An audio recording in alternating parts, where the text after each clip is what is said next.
வந்த துன்பம் எதுவென்றாலும் வாடி நின்றால் ஓடுவதில்லை, வாடி நின்றால் ஓடுவதில்லை.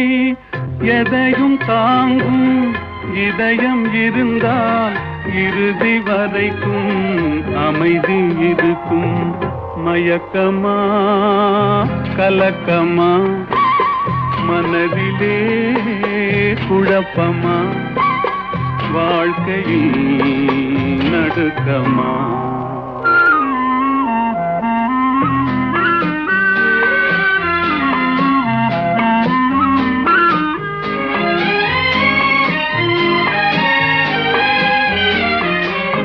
ஏழை மனதை மாளிகையாக்கி இரவும் பகலும் காவியம் பாடு. நாளை